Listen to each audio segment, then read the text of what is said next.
is Noreen from joyacards.com and welcome to my video. Hey, today we're going to make this really nice fun fold Christmas card.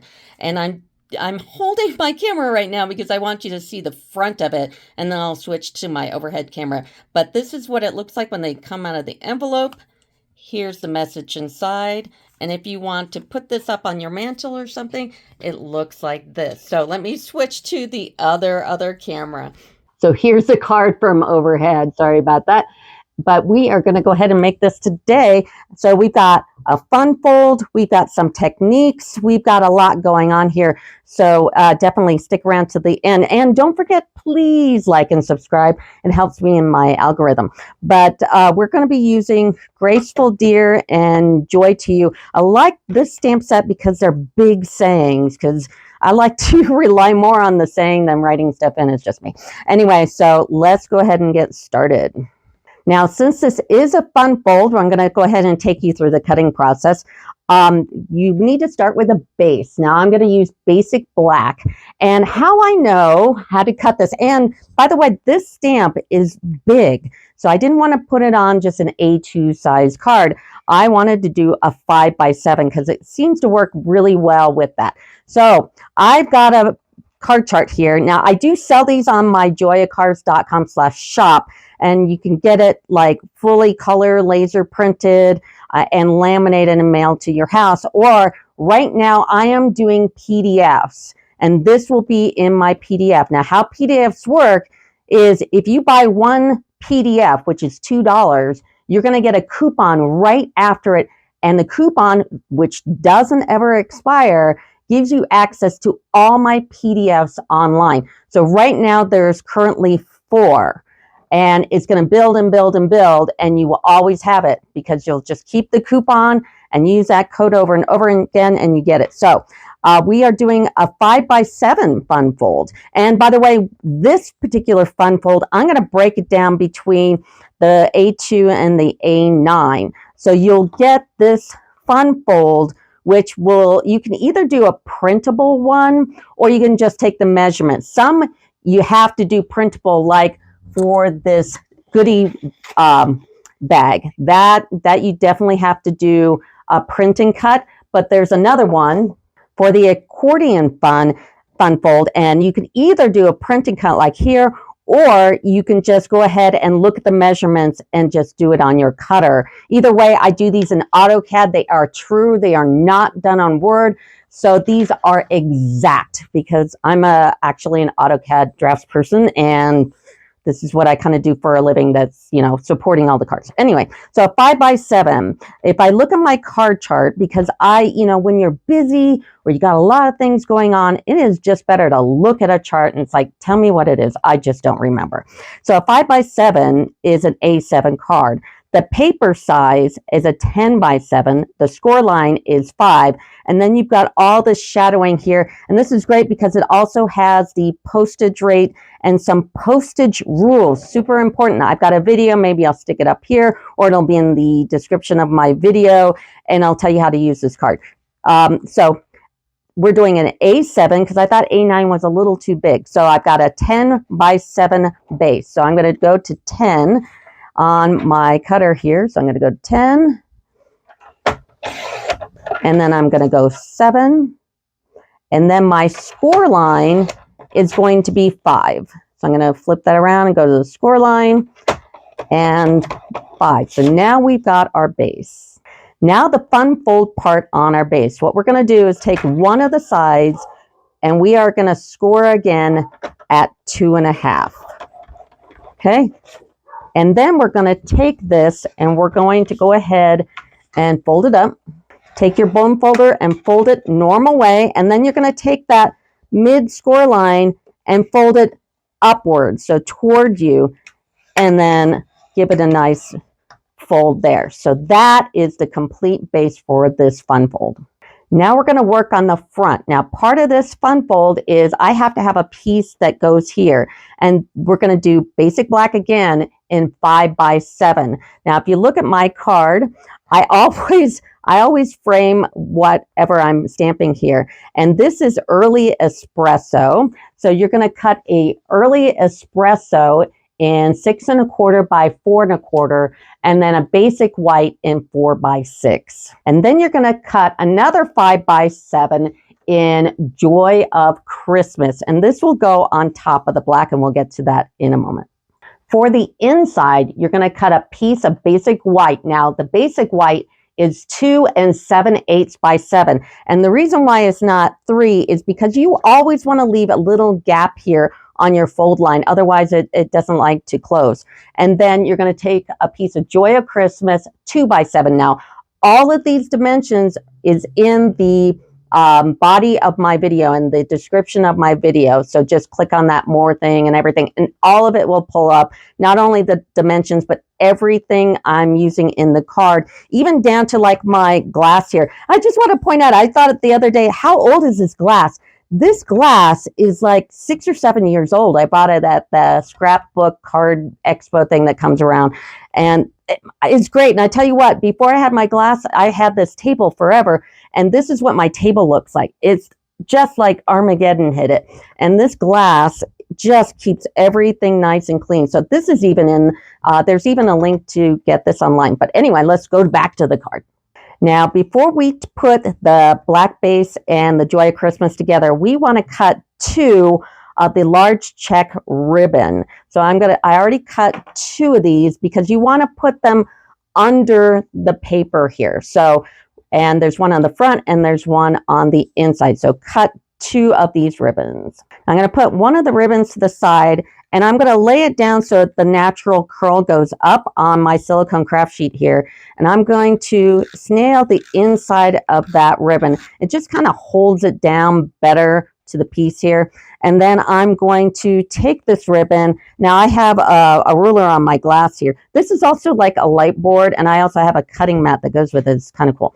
So I know that this is a 5, so I'm going to put this right in the middle here. So at 2 1/2, I'm going to lay it down right across, and then flip it over, and then just snail the back here, and then close it up like so. And now we've got our ribbon in the middle. And then of course take that, and we're going to put it on our black base here, the 5 by 7 that we cut out, and just make sure it is all lined up like so. Now grab the card base itself and only snail the part that lifts up, and we're going to take this and we're going to match it up so it is perfect on the card like that. Now we're going to work on the inside. So start with your Joy of Christmas, and there's a reason, because we've got that little gap at the fold line here. So go ahead and take your Joy of Christmas and put it on the bottom, and then take the white and bump it up right against that Joy of Christmas, and then you'll have your nice little gap there, and you don't have to worry about not doing it right. So just like that, after you snail your ribbon, this is really important. You need to take the ribbon and put it on the edge of the white. Don't go any higher up, because I've actually got this so when you have this going here, it goes correctly on the base. Because if you have it up higher, it's going to do other things. Now, the weight of this paper will hold this down, or you can kind of play with the fold a little bit and it will rest here nicely like this one is on this side. So it's really important, put that ribbon on the edge of the white, not over it. And if you do have to reposition this ribbon, get one of these little gummy eraser things, and just, it'll take it right off. This works for a lot of stuff. I'll put this in also the Non-Stampin Up items in the description of my video. You can find this and have the link, because it's on Amazon, of course. Now, you can either cut this off or you can put it on the back. If you cut it off, it's fine. Just make sure that there's enough snail here. But I think what looks better is you do it on the back. And then you also have the option, once I tag this here, just take another 5 by 7 piece of black and cover this up. So here's the optional 5 by 7 black. You can just snail it up really nice, match it on the back. And I did it to my card here as well. So when somebody looks at the back of your card, they're not seeing any of that. They just see the nice back. So now the base, this is basically the bones of the card. So you can put anything you want here, but let's go ahead and do the scene because there are a couple of tricks to this stamp. Now, before we move on to the front, I do want to stamp the inside here. I did use Joy to You. This is a really nice stamp set because the sayings are big. And usually I always, but I wanted to show you the bones of the card first, and I kind of skipped over this part. I usually stamp this before I put it on my card, just in case I make a goof and I can just, you know, redo it without ripping it off the card. So, and if you want that Christmas darker, then put this on your Stamparatus and do it darker. It's one of those stamps where, you know, but it's fine for this. So that's the inside. So this is Graceful Deer, and this is one big stamp. And since I've already done this, I know on my Stamparatus where to put it. So you'd have a clean stamp, and then you line this up and know where to put your magnets. So I'm going to put this under here. Now, I have already done this.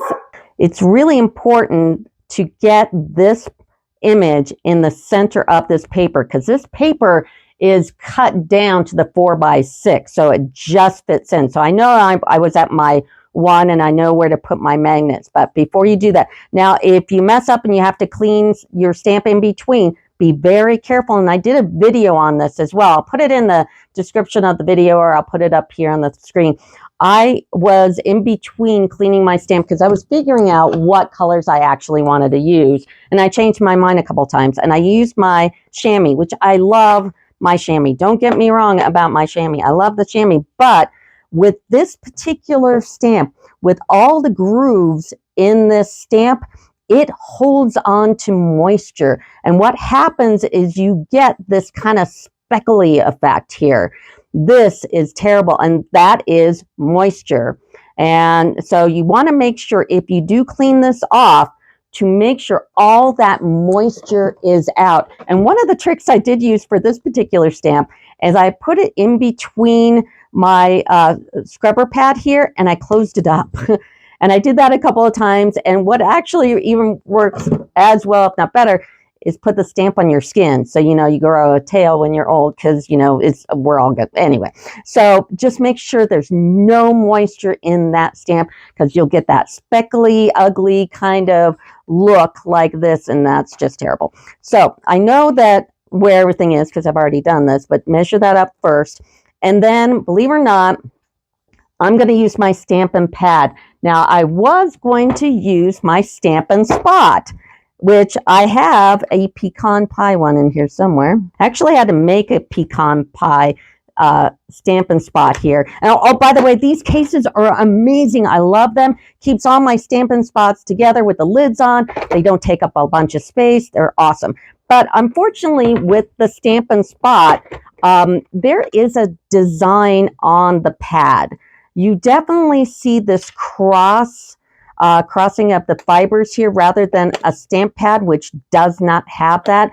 And it gives off that kind of Stampin' Spot effect. I don't know if that's a good example on here, but you can actually see that. So I abandoned my Stampin' Spot, unfortunately. Oh, there's a link in my description for these cases because they're amazing. So anyway, put that to the side. So I'm going to take the pad, and guess what I'm going to do?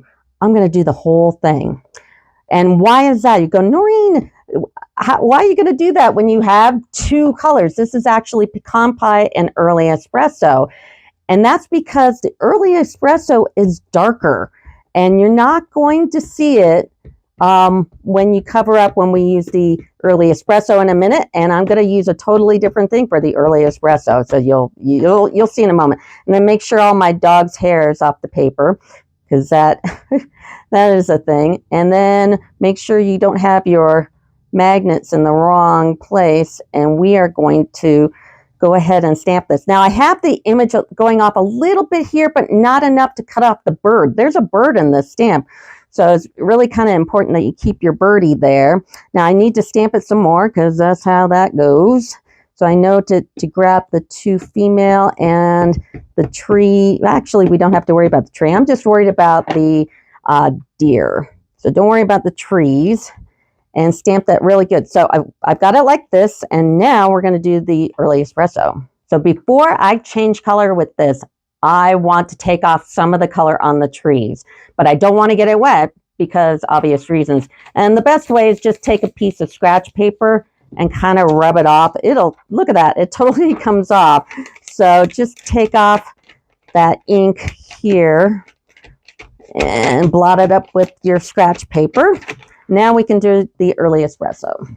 Now, believe it or not, we're going to use our Stampin' Right for the trees. Now, you're going to probably ask, why didn't you just use the Stampin' Right for the deer? That's because it comes out weird. I don't like it when you use a Stampin' Right on your stamps, unless it's just lines. Lines are great. Lines were perfect. And since this is such a darker color than the pecan pie, you don't have to worry about seeing any of the pecan pie on the tree. So we're just going to go over the tree line, the trees, and we're going to color them up. So I'm going to do that and I'll be right back. And not only are we going to do the trees, we are also going to do the hill of snow. Now I could have made the snow line in blue, but it doesn't match the color scheme. And I wanted it, because the red and the early espresso, and then you put a blue in there, it just kind of throws things off. And there's a theme here for my colors, and it's red, black, and white. So I didn't want to throw blue in there. So I'm going to do these mounds of snow. And if you're from an area where you get snow, you know that snow is going to turn brown anyway. So, and just make sure you grab in between the deer. And if you happen to hit the deer, just take your finger and rub it off. So I've got those going. So we're going to put it on top. Also make sure that you color the birdie, because we're going to fill in the birdie here in a minute. And I know that I have to do the middle more, probably because it dried while I was doing the other stuff. And we're just going to darken this up. So adjust your coloring. You'll have to probably do it a couple of times here just to make sure that early espresso comes through. But I'm going to do all my lines here again, and I will be right back. And now we've finished the trees and the snow line. I can really see it here. I don't know how it transfers onto a video, but I can really see it here. And I'm going to go ahead and take this off because I just want to get it out of the way. And I'm going to take my dark real red and color in the birdie's body. I liked that contrast here with all the other colors, and there is the red in the card. So that really made it's like a nice little difference. Now get that early espresso we cut earlier, and we're going to snail down on the back, and we're going to give it some bling here. Now I thought about blending in the colors of the deer and the trees, but because we have this white, black, red thing going on, it looked better, it looked more clean with me not doing that. And then I'm going to take these classic matte dots, and you can see I've totally used the black ones like crazy, and I'm going to just put a few here on the card. It kind of needed it. When I put it on without these, it's like, kind of missing something. And then we're going to snail this up. Of course, we probably should have put those on after we put that here, but it's like, it's a video. So anyway, so I'm going to put this on in the middle. And then another really cool thing that I did to the card to make it just look really neat is I put on these adhesive back snowflake assortment, and there's two sizes. So I put the big ones on the ends here, and then the little one in the middle, like so. And it kind of made it really cute. So it's not really a complicated card. Like I said, on the PDF, I'm going to do the breakdown for all the A2 to the A9. So you have all those dimensions. And that will do it for me. Please like and subscribe and have a good day. Thanks. Bye.